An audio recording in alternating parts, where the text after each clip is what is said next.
Welcome to the Top Agent Podcast. We speak to top industry leaders in real estate and extract their insights to help you grow your business. This podcast is powered by Web4Realty, the leading provider in real estate marketing tools. As our way of saying thank you to our listeners, we're offering an exclusive 2-month free promo to the best IDX websites, CRM, and email marketing tools in the industry. Just go to topagentpromo.com to claim this exclusive discount. No strings attached. If you're looking to attract leads, build relationships, and close more deals, go to topagentpromo.com and get started.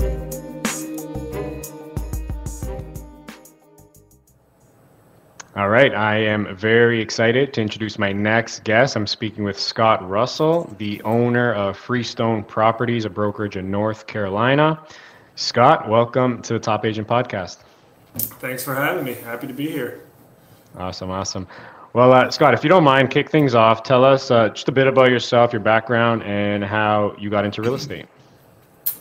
Well, I grew up in Mississippi, and like a lot of people, I ended up here in the mountains to work at a summer camp, and that was in 99, I think, and did that for a few years and ended up staying here. And after 2003, kind of bumped through a job or two trying to figure out how I could make a living in a resort town.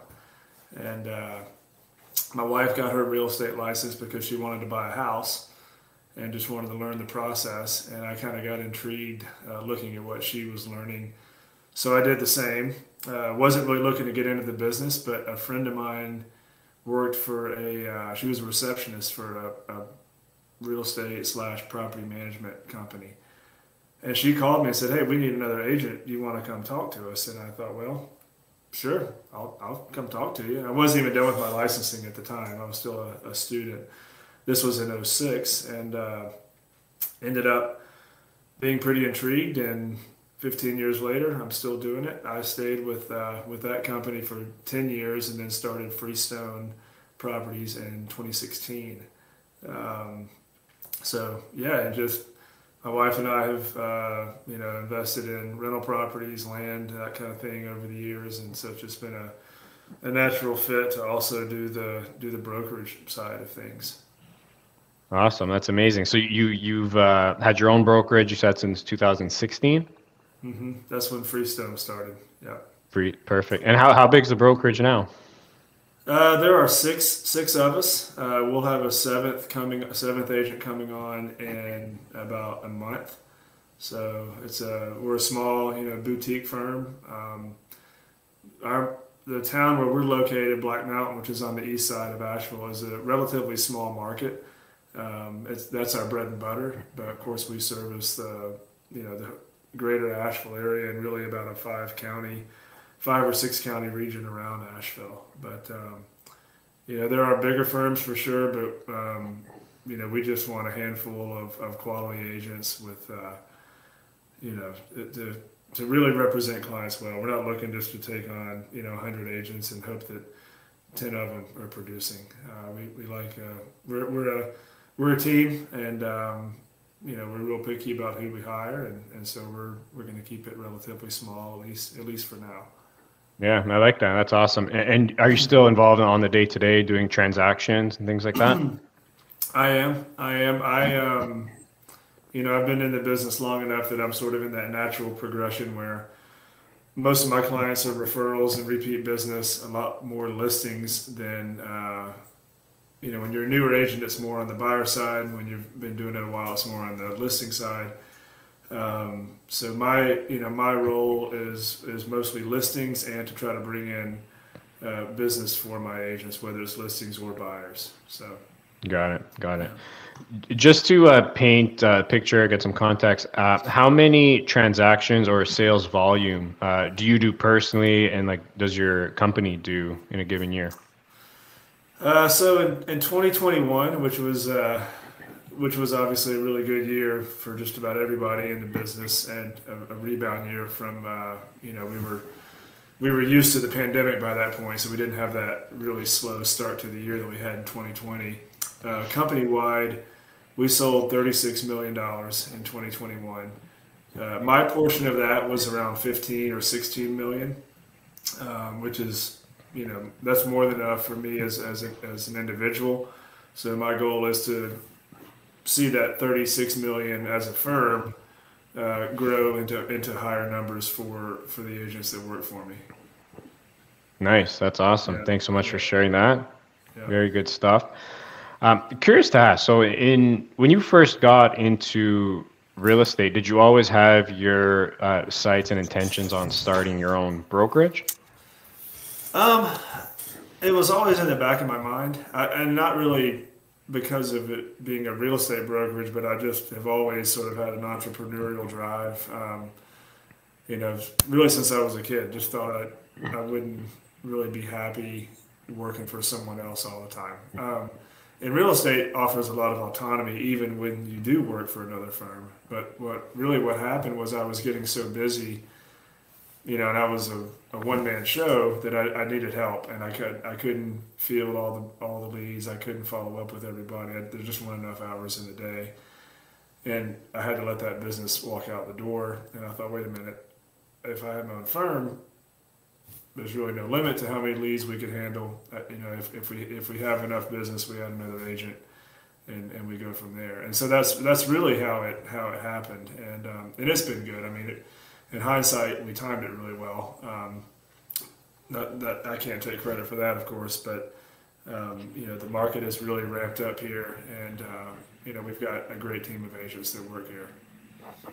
Love it.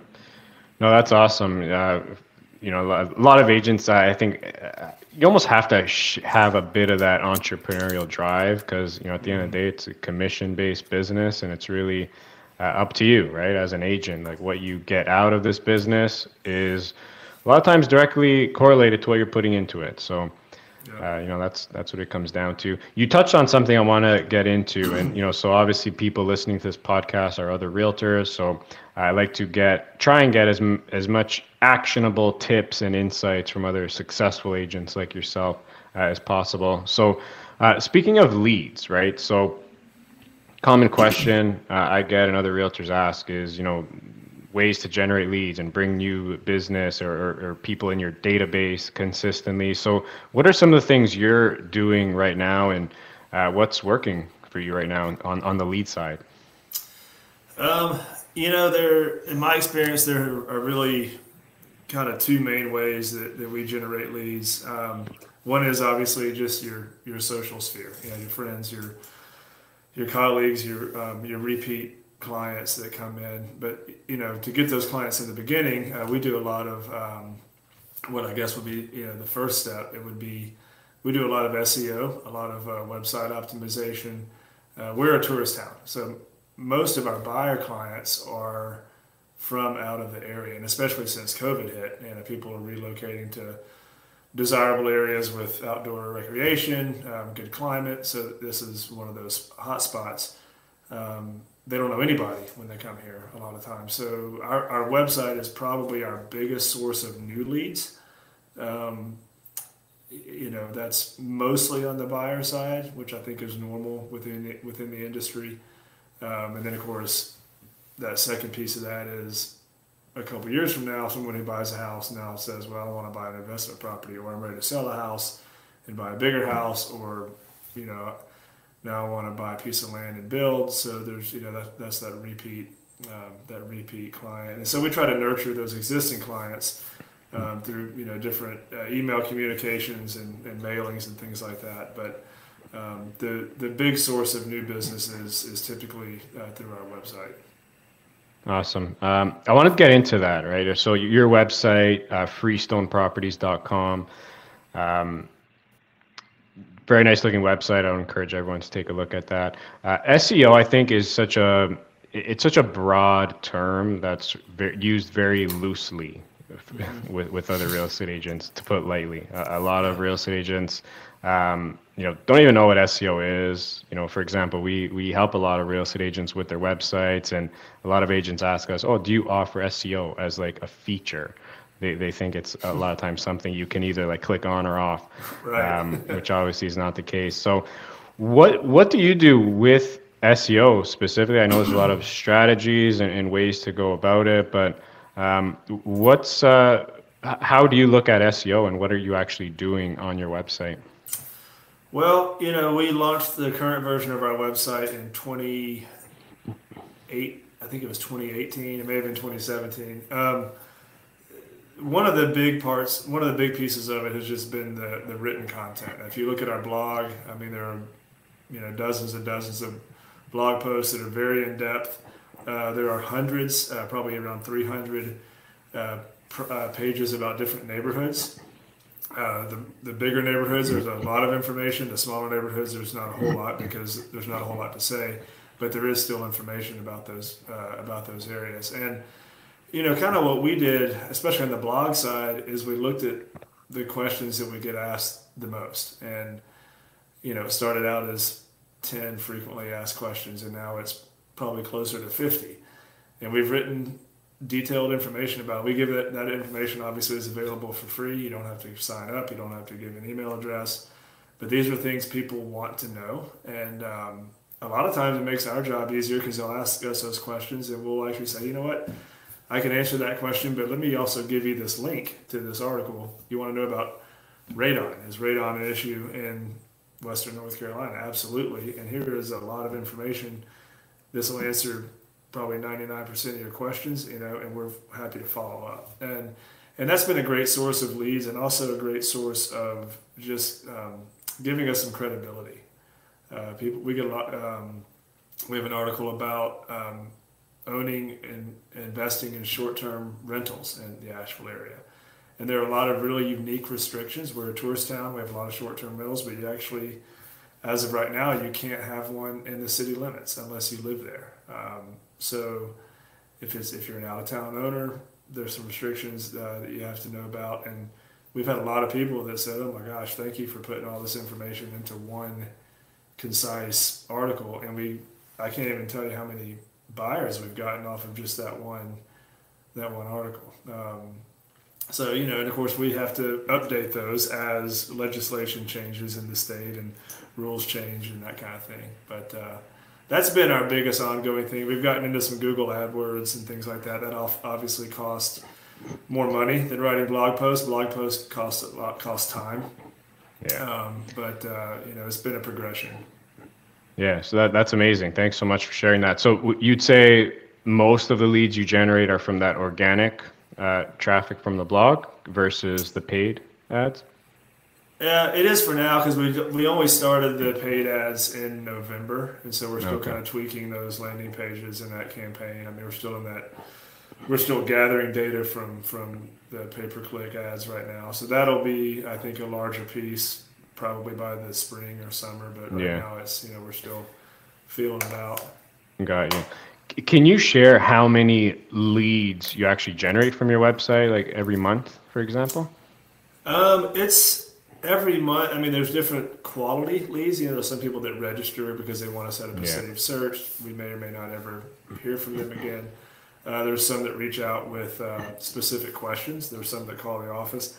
On any given day, it's between 1 and 6 probably. But we have, as we get into the spring season where it really starts to ramp up, we could be looking at 5 to 10 a day. And of course, we don't always know when the phone rings exactly if they came from the website or from seeing a sign in front of a house or something like that. So there's a little bit of ambiguity there, but and it's increasing. I mean, we see those number of leads go up every year, or every probably quarter. Well, that's amazing for even on the low end, right? 1 to 6 per day, 3 a day. It's call it like 90 leads a month, which is very good for any real estate website, especially organically for sure. So great job with that. Are you the one writing the actual content as well? I write a lot of it. We have a local marketing consultant who's a friend of mine who does a lot of it as well, and she's sort of a ghostwriter for us. And it helps that she's local too, because she knows a lot about real estate, but she knows a lot about the areas and the amenities of the area and things like that she writes about. So, I write more in the off season in the winter when I have more time, and she writes kind of throughout the year. So. Yeah, nice. And when did you decide like this content strategy is what you were gonna focus on? We always knew that it was going to be a part of kind of getting the company off the ground. Because I had seen it work at the company I worked before. I actually did a lot of the marketing uh, for them, and then I got too busy on the brokerage side, and they ended up hiring their own marketing person. I got into just brokerage, so I always knew that this would be a big piece of it. Um, if it was just me, if I was just going to be a one-man show, I probably never would have done it because I had enough, word of mouth and repeat business. But once and I say we, really my wife and I, once we knew that, hey, we wanted to hire other agents, we're like, all right, we got to have some robust marketing efforts, and this is going to be part of it. Nice. So. Nice. And so how long from when you started the online strategy, from like making your first blog post to eventually it gaining steam and you starting to see leads come in consistently? Obviously, a lot of times it's a long tail strategy. Like how long would you say if someone decides today, I want to get into more on the content side and drive traffic through my website and generate leads? Like what would be that time frame you think before people start gaining momentum? It's probably 6 months before you see acceptable, measurable results. But then what we've just seen is it kind of gradually starts going like this, and all your efforts kind of build on your previous efforts. So you can't. It's like you said, you can't just turn it on by clicking a button and expect tomorrow the leads start coming in. And we've even tried to get more specific on the type of leads we generate. We've more and more content about higher end properties, luxury homes, things like that make more sense because it's a numbers game with leads. And if you're getting a bunch of leads for low end properties versus high end properties, obviously there's a difference in value. So. But to answer your question, it's probably 6 months before you really. I mean, you might see some leads coming in, but before it really starts to snowball on itself and starts to build on the previous efforts. That's what I would say. And it's not just the content. We did as part of that. We did a whole new web design and relaunch. We changed website providers, so it was. So one thing I see that you do very well, which I've seen also work, is add content about like different communities and areas. Can you talk about how you do that specifically in your strategy with neighborhoods and community information and how that impacts your SEO? Sure. Really what we did was we started looking at MLS and doing searches to look at the neighborhoods that had the most volume, right? I mean, it makes more sense to attract somebody to a neighborhood that has a lot of listings, a lot of sales. So we started with those. We do have, I guess what I would call an SEO consultant that was helping us do some keyword research for these different pages and helping us optimize the H tags and meta tags and things like that for these different pages. So we did that. A lot of the neighborhoods we had sold in before, so we had photography. Some of them we didn't, so we did a lot of driving around and taking pictures. We've got some relationships with real estate photographers that we bought some photography from, and we just started with the biggest neighborhoods and worked our way down.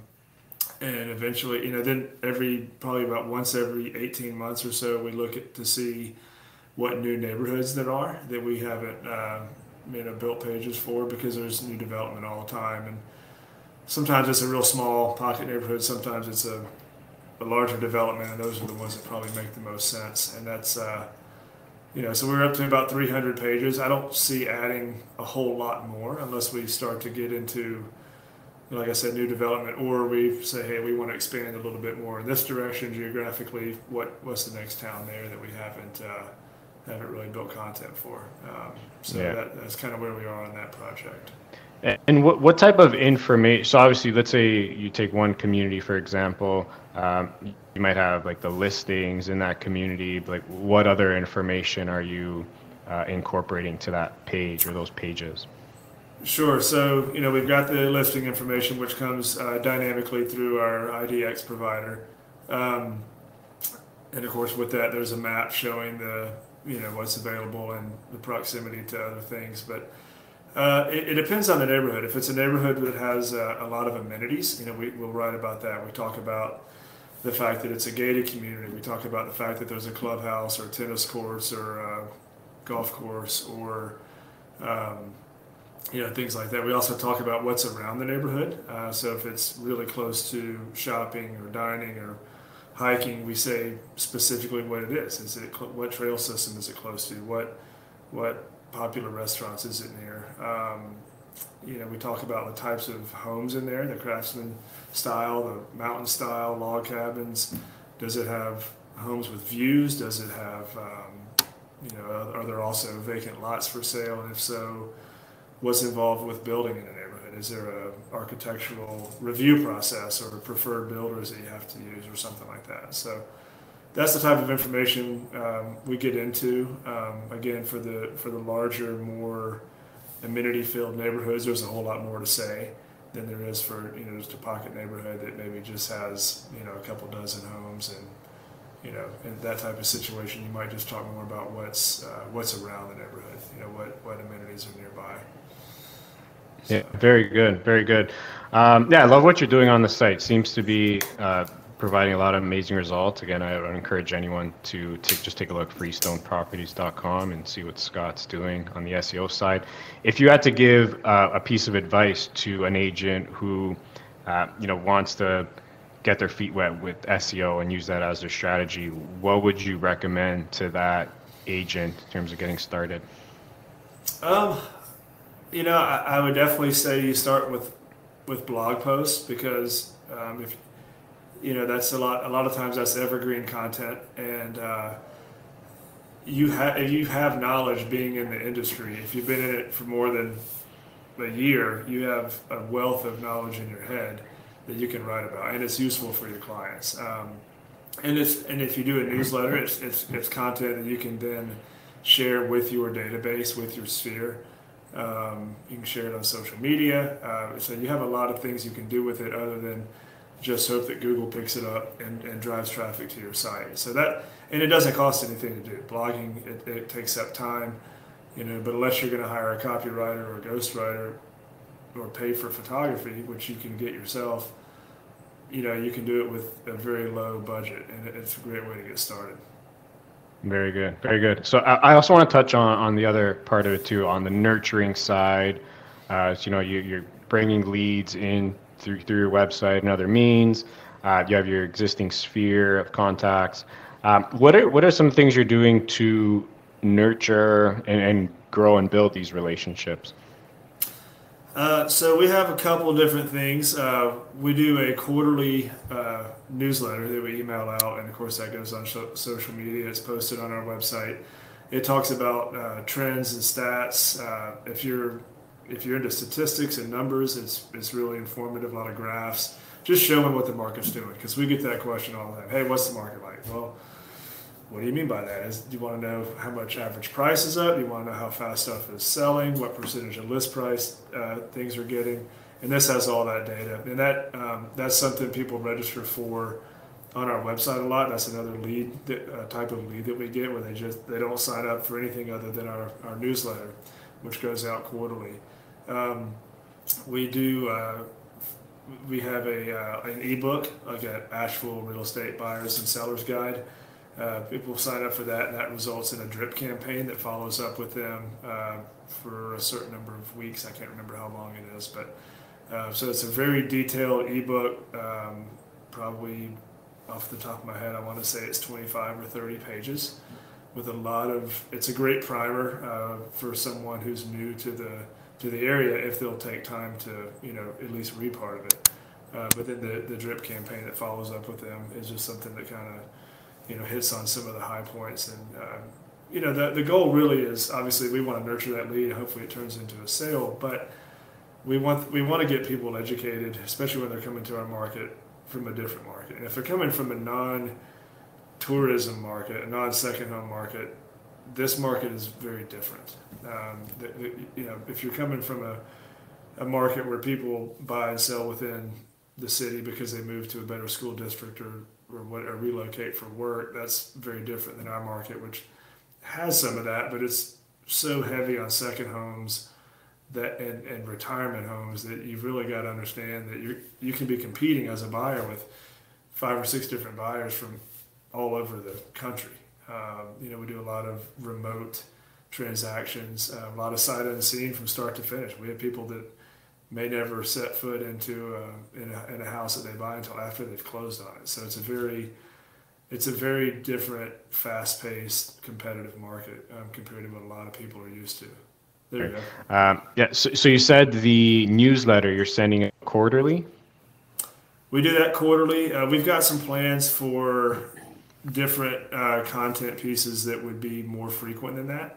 But in terms of the actual statistics and market update, we've thought about doing it more frequently than that, but you need times for trends to develop.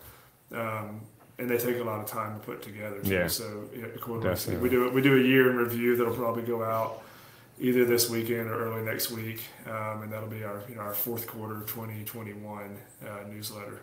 Nice, very good. And is that just going out to everyone that's in your database? No, it goes out to like I said, people that specifically request it on our website, that's another set of leads. You asked me how many leads we get. I wasn't even thinking about those. That can be several a day. And we put our own clients in there once we get to know somebody. We put them in there either during a transaction or after a transaction to kind of, people that buy a house have told us they really like getting that information every quarter just to see what the market's doing. Now they own a house or whatever, a piece of land or apartment building or whatever. Now they want to see what's, has it gone up in value? What would it be like if I wanted to sell it? Things like that. So we don't send it to just anybody, any realtor, we send it to a lot of loan officers, a lot of our vendors, just to kind of keep them in the loop as well. Yeah, got it. Any separate campaigns or nurturing strategies for example, like existing clients or past clients? Like, do you do anything to nurture relationships with that group of people? That is sort of the next step for us, I think, is putting together those campaigns. Some more targeted. The database is big enough now that it needs different segments, and that's between now and summer, that's on the list to work on.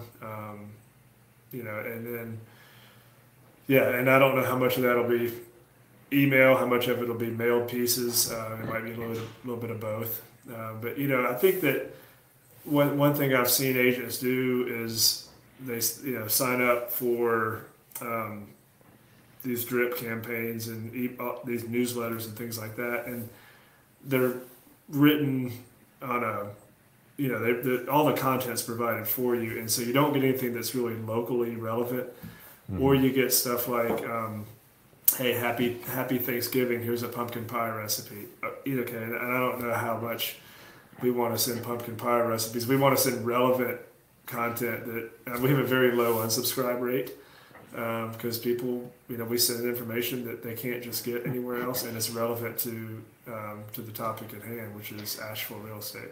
Yeah. I can't tell you how much I hate that. Like, being in this business now over 10 years and dealing with a lot of agents, I've found my way on quite a few email lists, put it that way. And, every first of the month, I'm getting the exact same email from dozens of agents with just generic canned content. And I would strongly advise anyone listening to this, do not do that. I don't think that's helpful in any way. It's just going to lead to unsubscribes. You were saying, it's just not relevant to a lot of people. So write your own content. I think that's the message here. Yeah, I would tell people when you're thinking about that content, write it as try to write it as evergreen as you can. Now, if you're talking about market trends, obviously Can I stop you for a second? yeah. You mentioned Evergreen a couple of times. Can you, maybe someone listening like is wondering what's Evergreen? Like what is Evergreen? Sure. So this is content that that is going to be, it's something you write that's 5 years from now is going to be just as accurate, or hopefully just as accurate as it is the day you write it. So we wrote a lot of content during the pandemic, and we would talk about COVID restrictions or COVID impact on the market, and that was all very helpful. But a couple of years from now, the pandemic might look very different, and the COVID restrictions will look very different. So we try to be mindful of how much are we putting that in there, and then do we need to go back and remember to edit this content a year from now, 2 years from now. We have to do it when we write about the best restaurants in Asheville. I mean, all those, restaurants come and go. So we have to go back and edit these posts to remove a closed restaurant and maybe add a new restaurant. So that's what I mean when I say evergreen, is how long can you use that piece of content without really having to go back and update it. So if you're just writing about a really nice big neighborhood and you have an IDX plugin that has listings and stats and things like that, some of that will automatically update for you. But that the rest of it can be pretty evergreen. Yeah, so. Very good. Yeah, thanks for explaining that for sure. Talk about the sale itself. So, at the end of the day, you have to execute and deliver on the service you're offering. A lot of times selling that client's home, getting them the best, dollar amount you can possibly get. So how do you deliver? Like, how do you execute and differentiate your listings from the other listings that you're competing with? Photography is such a huge part of it. And I can remember probably about 10 years ago hiring a professional photographer.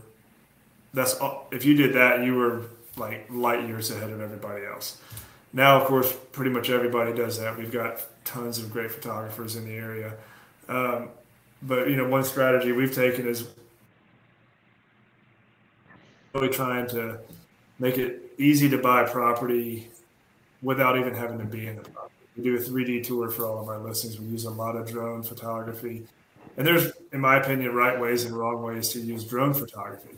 We don't take a drone 100 feet in the air and say, hey, here's the view, because that's really not accurate. But if it shows a part of the house that you really couldn't see otherwise, like a house perched on the side of a mountain up here, which is common, then, we do that. So we build a featured listing page, not just our IDX page, but an actual hand-built, I guess you might say, featured listing page for each house that we list. We put PDF attachments, floor plans, anything we can do to give as much information about the property as possible. And because in this market, it's so competitive and there's so many buyers buying from, like I said, sight unseen. If they know the area and they get the information online, and it's very robust and very detailed, like I said, a lot of them won't even see the house until after they've closed. And we feel like that gives our sellers an advantage because they're not really just limited to the buyers that are here in town that particular weekend when the listing goes live. So. Yeah. How often are you seeing like actual people buying properties, and visiting the house after the close? Is that pretty common now? It's more common than it's ever been. Now, most of them will still try to get to the house before closing, but it does happen where they come after closing. I'd say it's probably the number of people that will buy a house, at least go into a contract sight unseen. It probably happens 30% of the time, if I had to put it. Wow. I mean, it's a significant amount. Now, of course, in North Carolina, we have non-refundable money due at the very beginning of the process. We call that a due diligence fee. And those, that non-refundable amount of money, if it's a significant amount of money, we treat that as a serious buyer. And it's like I said, it's typically a buyer that knows the area. They know the neighborhood they want to be in. They might have even been by the house before. We do a lot of walkthroughs on FaceTime and Google Duo and apps like that with people to try to help them feel comfortable making that decision on a remote purchase. Yeah, very good. That's awesome. I wouldn't have guessed that high. That seems pretty significant. I guess it's the times we're living in right now. It's crazy, and a lot of it's the market. You just don't have time to wait. I mean, the really desirable properties. I mean, they just go. Yeah. Yeah. Awesome. Scott, I do want to be mindful of your time. I do end off each chat with what I call the top three. Some heavy hitters here. All right. Number one, the most impactful book you've read. Oh man. Well, if I'm perfectly honest, I don't get to read as much as I would like. But the last book I read, I love World War II stuff. Nice. And any story of a hero. I just read a book that was written by a friend of mine. It was called, I'm going to get the title wrong, Surviving Hitler, Evading Stalin. And it was just I love stories about this, where people either have been in concentration camps or they were persecuted by the Russian soldiers or the German soldiers, and just the absolute brutal circumstances. And there's always these people have this incredible outlook, and you can come home from a day of real estate where a deal fell through or a client wasted your time and you're kind of ticked off. But if you really think about it, I mean, the perspective that you and I can sit here in our air-conditioned offices and talk from one country to another, and things aren't that bad. And it really, anything like that gives you some perspective on our situation, I think it's always a good read for me. That's so true, and I think that's such an important general point is gratitude, right? And just being grateful for the things we have. And like you said, a lot of times things don't go your way. A deal will fall through and put you in a bad state. But just finding the inner strength to just be grateful for what we have. Things could be a lot worse, and we're very lucky, like you said, to be in comfortable homes that are heated and air conditioned and all that. So that's a good point. Number two, your favorite vacation spot.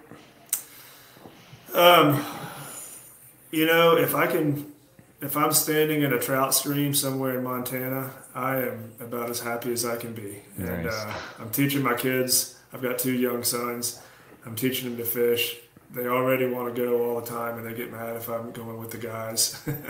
So yeah, but if I'm in a trout stream in the middle of the summer, I don't even care if I'm catching a fish. I am as happy as I can be.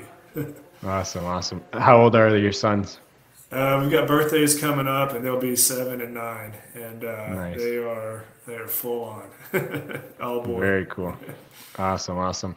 And lastly, Scott, if you can go back, what's the one thing you wish you knew when you were just starting out in real estate?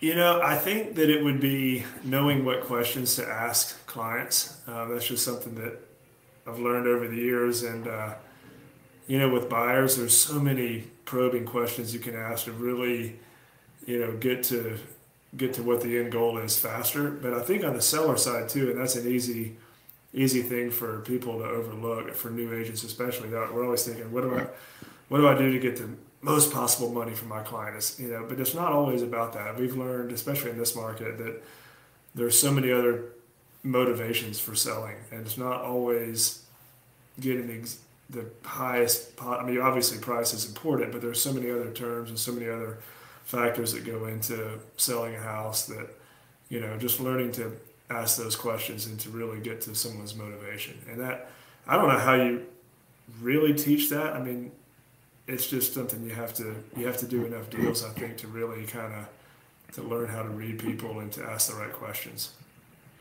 That's a great point. Great advice for sure. Knowing what questions to ask, understanding motivations. I think that's a solid point. Great way to end this off. Scott, thank you so much. This was a really great chat. I'm glad we were able to connect. I think a lot of people are going to get a ton of value from this for sure. And if someone wanted to learn more, reach out, where's the best place to find you? FreestoneProperties.com. You can always email me, Scott@FreestoneProperties.com. And I'm happy to answer questions or have another conversation. Amazing. Scott, thanks again. Really appreciate it. I hope we can do this again sometime. And thanks again. Costa, thank you so much. Have a great day. You too. Thank you. Yeah, bye-bye.